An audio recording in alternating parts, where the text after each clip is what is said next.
mendengarkan firman, biar hati kami boleh menerima firman, bukan hanya kami dengar, dan biarlah firman yang daripada Tuhan sendiri itu memberikan terobosan kehidupan bagi setiap kami yang mendengar. Kami mau belajar Tuhan, dan Kau juga mengurapi anakmu yang akan menyampaikan firman. Aku terbatas Tuhan, tapi biarlah apapun itu sesuai kehendak-Mu yang terjadi. Bersyukur berdoa, kami siap mendengarkan firman, kami siap diubahkan, kami siap ditegur Tuhan. Dalam nama Tuhan Yesus, haleluya. Amin. Selamat hari Minggu, shalom. Shalom, yes, puji Tuhan, kita masih boleh datang beribadah di minggu kedua di bulan yang baru, di bulan September. Di minggu lalu Pastor Roni menyampaikan tentang bagaimana kita boleh hidup yang benar di dalam kebenaran firman Tuhan. Kita akan membahas mengenai sola scriptura, dan Pastor Roni juga menyampaikan bahwa hanya firman Tuhan sebagai otoritas tertinggi dari kehidupan setiap kita. Jadi tidak ada hal yang lain dari apapun yang di dunia ini yang kita jalani. Semua tradisi, budaya, dan pengajaran itu harus berdasarkan firman. Dan firman Tuhan harus yang lebih utama dari segalanya. Dan pastornya juga menyampaikan bahwa kalau firman tidak berbicara, kita tidak punya dasar untuk berbicara. Dan isu hari-hari ini adalah banyak orang yang bergereja, banyak orang yang datang beribadah di hari Minggu. Orang Kristen yang dari kecil sudah terbiasa datang ke gereja setiap minggu, duduk dengar khotbah, mengangkat tangan, excited dengar firman Tuhan, dan lalu pulang. Tapi sayangnya hidupnya tidak berubah, masalahnya tetap sama, luka batinnya tidak sembuh, dan tidak ada keterbukaan, sehingga dosanya tetap disimpan sendiri, tersembunyi. Kenapa bisa begitu? Karena firman hanya berhenti di telinganya, tidak pernah masuk ke dalam hati maupun dia hidupi. Padahal firman itu hidup dan berkuasa. Setuju? Katakan amin. Dan firman bukan hanya kumpulan kalimat, kata-kata, tapi firman Tuhan adalah nafas Allah sendiri yang dapat mengubahkan kehidupan kita kalau kita mau membuka hati kita penuh dengan kerendahan hati. Firman yang hanya masuk telinga tidak akan pernah mengubahkan hati maupun kehidupan setiap kita. Itu penting, makanya kita perlu yang namanya firman Tuhan. Kenapa? Karena sikap hati kita akan menentukan apa yang akan kita pikirkan. Dan apa yang kita pikirkan menentukan apa yang akan kita perbuat. Dan apa yang kita perbuat akan menentukan apa yang akan kita katakan. Amsal 27 ayat 19 berkata, seperti air mencerminkan wajah, demikianlah hati manusia mencerminkan manusia itu. Hati kita mencerminkan pribadinya kita juga. Dan perlunya firman Tuhan agar kehidupan kita, pribadi kita tidak tergoyahkan oleh dunia yang disajikan oleh dunia. Hari-hari ini begitu banyak isu global dari berbagai negara, Prancis, Ukraine, Rusia, Amerika, Nepal, Israel kita tahu, dan akhir-akhir ini ada Jepang juga. Mereka menyuarakan suara terbanyak. Dan mereka menganggap suara terbanyak itulah suara yang paling kuat, yang paling powerful, dan paling benar. Kalau ada pepatah Latin berkata Vox Populi, Vox Dei, yang berkata adalah suara terbanyak adalah suara Tuhan bagi mereka. Tapi bagi kita sebagai umat percaya beriman kepada Tuhan, firman Tuhan adalah suara Tuhan sendiri. Amin. Dan firman Tuhan adalah powerful. Tidak ada yang melebihi dari firman Tuhan atau Allah sendiri. Suara terbanyak saat ini dianggap suara kebenaran yang tidak dapat diganggu gugat dan tak tergoyahkan. Bagaimana kalau dibalik? Yang itu adalah firman Tuhan sendiri. Pasti sangat powerful. Suara kebenaran bagi kita, firman Tuhan adalah suara kebenaran dan tidak dapat diganggu gugat, diubah ataupun tergoyahkan bagi dunia ini. Kita mau belajar bahwa firman itu hidup dan berkuasa. Firman yang kita baca, kita memiliki bacaan firman setiap hari. Kita punya saat teduh setiap hari. Kita percaya firman Tuhan adalah firman yang hidup dan berkuasa. Ibrani 4 ayat 12 berkata, sebab firman Allah hidup dan kuat dan tajam dan lebih tajam daripada pedang bermata dua dimanapun. Ia menusuk amat dalam sampai memisahkan jiwa dan roh, sendi-sendi dan sumsum. Ia sanggup membedakan pertimbangan dan pikiran hati kita. Bermata dua, lebih tajam dari pedang bermata dua. Tuhan tahu mana yang perlu Dia pisahkan antara jiwa dan roh kita. Mana yang salah nih? Tuhan berani pisahkan. Firman Allah bukan buku biasa. Ia hidup, kuat, berkuasa, setuju? Dan menembus setiap kehidupan kita. Kadang kita dikasih tahu, dinasehati. Firman Tuhan berkata begini loh. Kita hanya mungkin menjawabnya, saya udah tahu lah. Saya udah Kristen dari kecil. No. Firman terkadang menusuk kita, membongkar dosa, menyingkap setiap luka, bahkan menelanjangi kedagingan kita. Untuk apa? Untuk menyembuhkan setiap kita. Tadi pagi saya bilang bahwa pisau bedah yang dipakai operasi itu untuk mengoperasi bagian-bagian yang perlu dipulihkan. Dan itu dapat menyembuhkan. Sakit memang, melukai, tapi dengan tujuan supaya lebih baik, supaya sembuh. Salib Kristus adalah contoh paling nyata. Disalib, dia disalib, dosa kita disingkap. Betapa busuknya hati setiap manusia. Tapi di atas kayu salib kita lihat juga kasih yang nyata, yang menyembuhkan. Firman Tuhan bekerja dan dapat memulihkan. Jangan takut ditegur firman. Biarkan firman Tuhan membongkar setiap hal yang perlu Tuhan bongkar. Kadang kita sebagai manusia cenderung dipenuhi dengan kedagingan kita. Tapi firman Tuhan menusuk dalam dan memulihkan setiap kita. Tadi pagi saya bilang firman tidak hanya bikin kita tahu lebih banyak, tapi bikin kita jadi pribadi yang baru.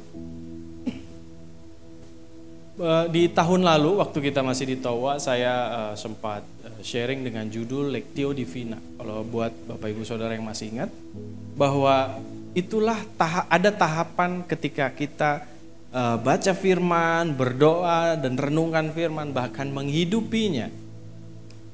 Ada 4 tahapan. Yang pertama Lectio, membaca.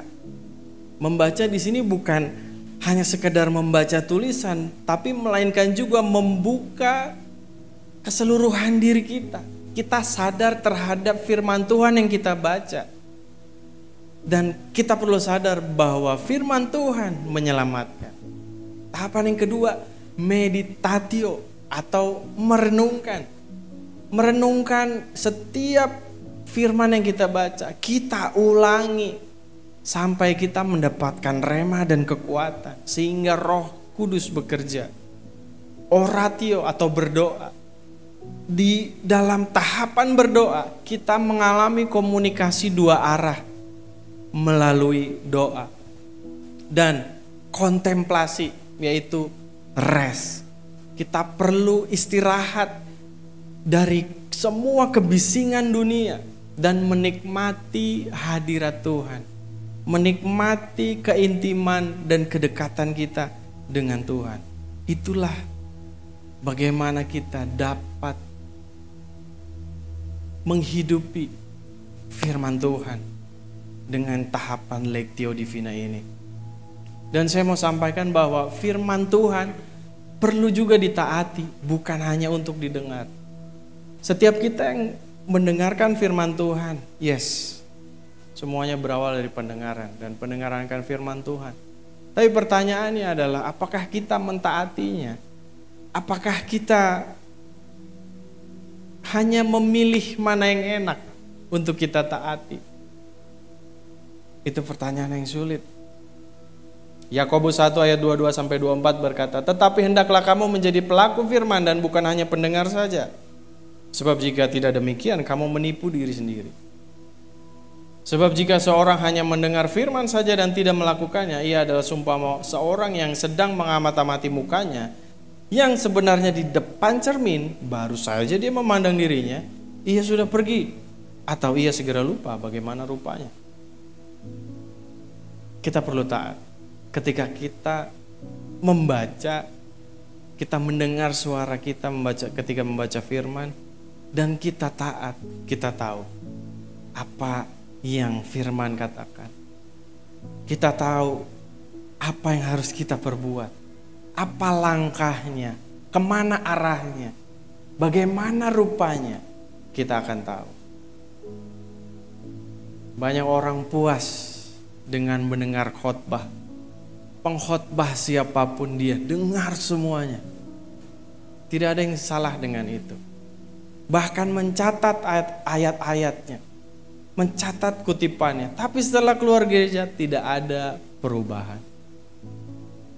Itu yang salah. Setiap kita perlu mendengar, yes. Tapi otoritas tertinggi hanyalah firman Tuhan. Semua ajaran, etika, pelayanan, dan etika kehidupan harus berpusat kepada firman Tuhan. Bukan dengan apa yang kita ketahui, pengetahuan apa yang kita punya. Semuanya harus berpusat kepada Tuhan.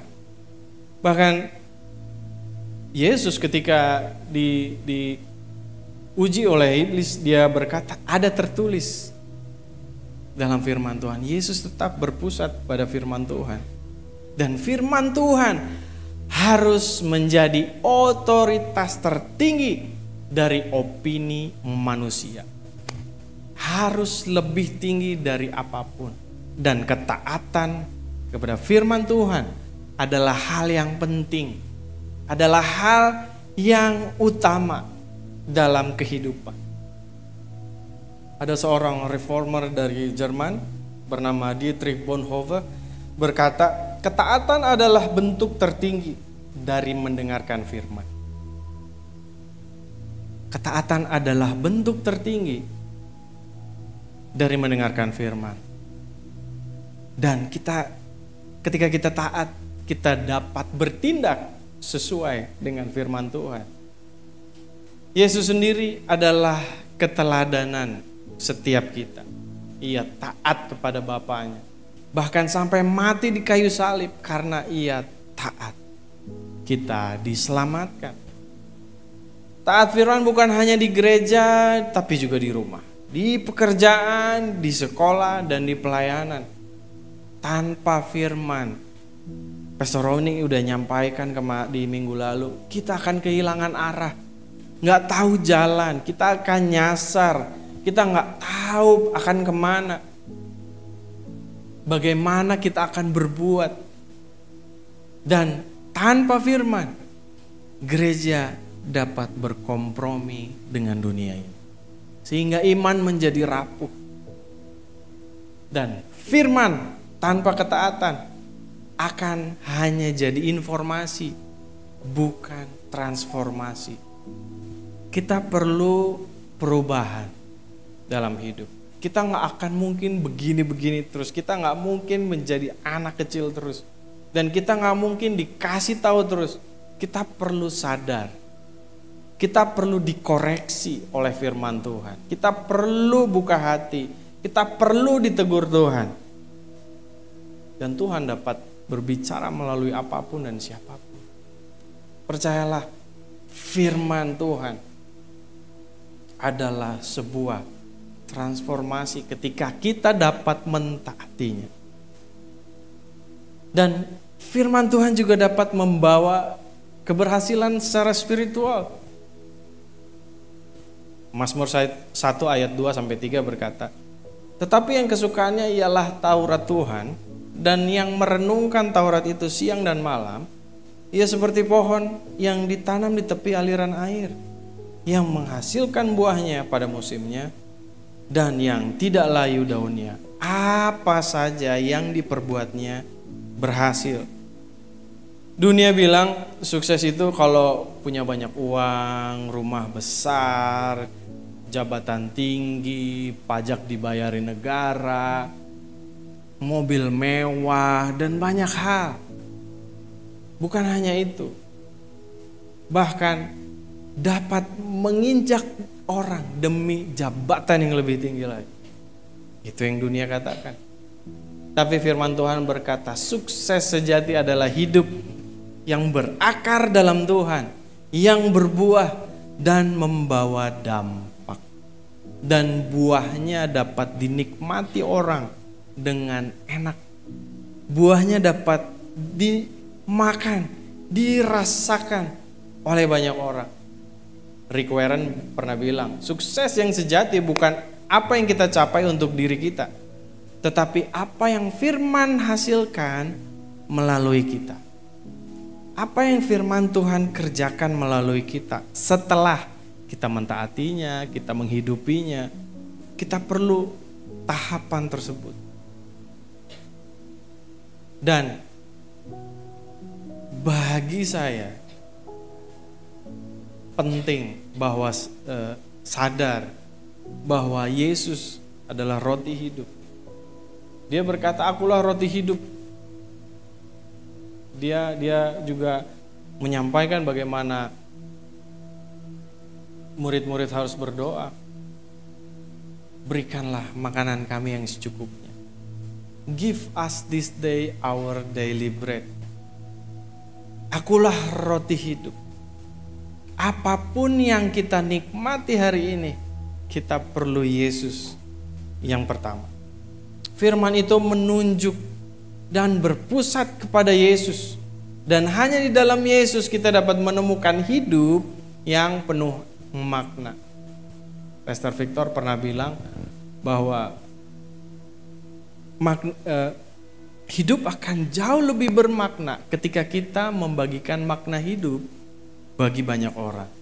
Jadi semuanya bukan tentang saya, dan saya, tetapi banyak orang. Sesama dibagikan, dipikirkan perasaannya orang, dipikirkan kehidupannya orang. Dan Tuhan mau bahwa jangan hanya membaca firman sebagai rutinitas. Jangan membaca firman hanya membandingkan dengan ayat-ayat yang lain, atau memilih ayat yang mana ya kira-kira yang enak buat hidup saya. Enggak bisa. Jadikan firman sebagai gaya hidup, maka hidup setiap kita akan berbuah. Kita akan tahu kuasa apa yang kita miliki dalam Yesus ketika menghadapi badai. Dan kita akan menjadi berkat buat banyak orang. Ketika kita mentaati firman Tuhan, itu adalah awal mulanya kegagalan setiap hawa nafsu dan kedagingan kita.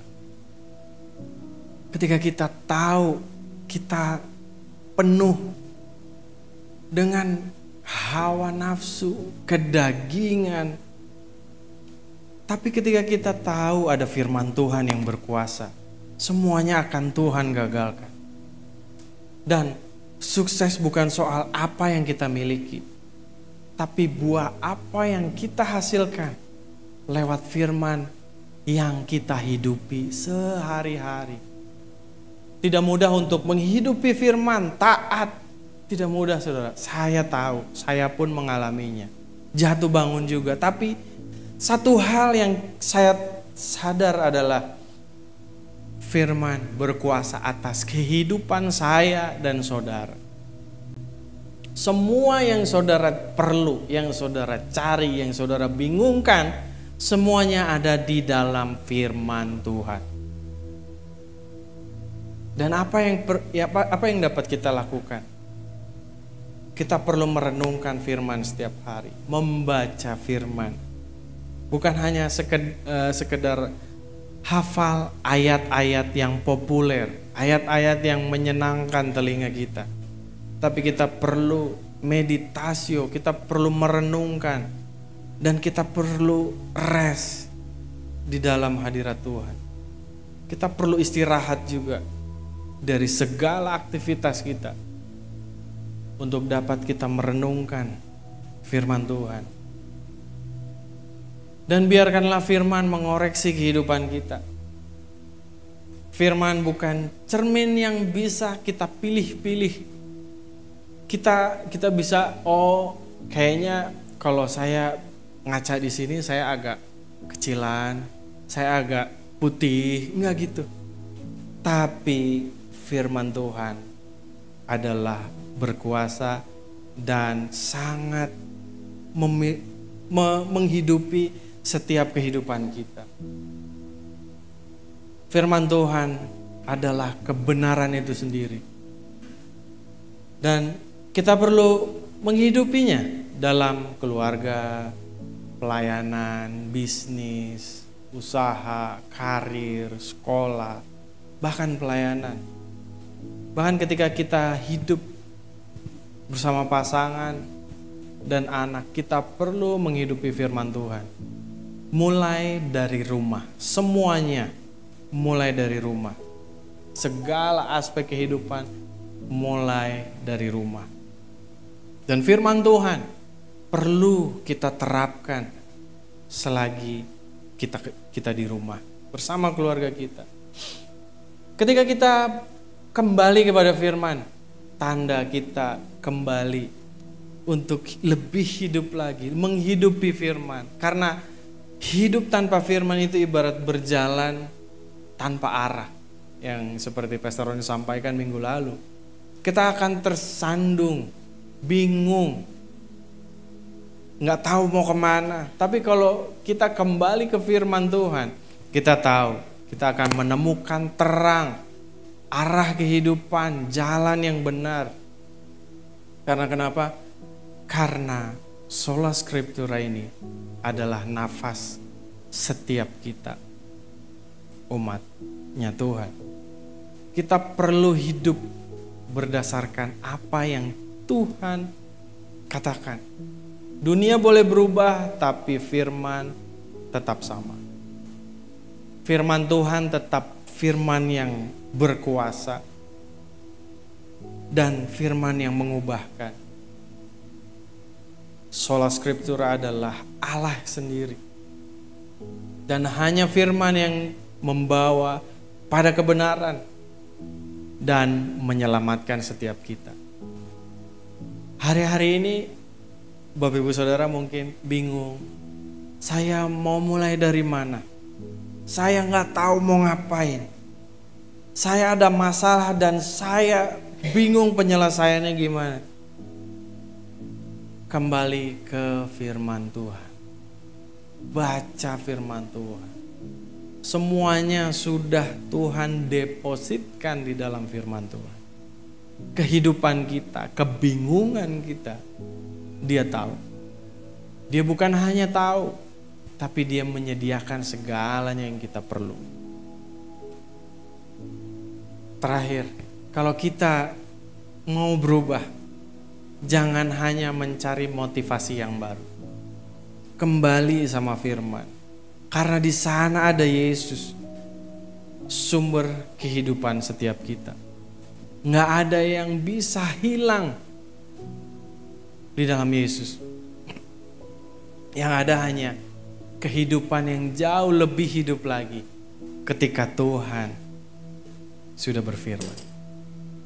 Hari ini, apakah setiap kita mau kembali pada firman Tuhan untuk mendapatkan kehidupan dan kebenaran?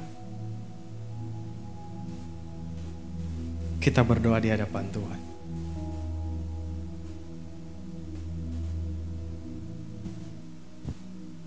Bapa, dalam nama Yesus,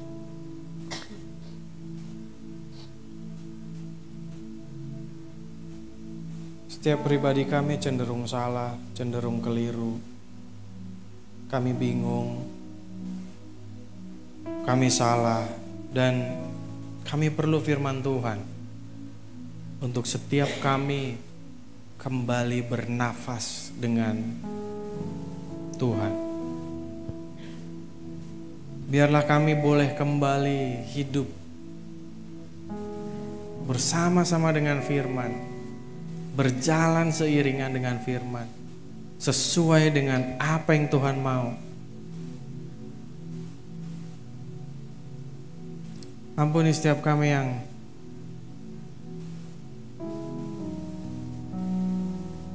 hilang arah, yang salah ambil keputusan, yang salah langkah Tuhan. Biarlah firman Tuhan dapat mengubah setiap pribadi. Tuhan yang dapat mengubahkan setiap pribadi ini adalah Tuhan yang berkuasa hari ini, besok, sampai selamanya.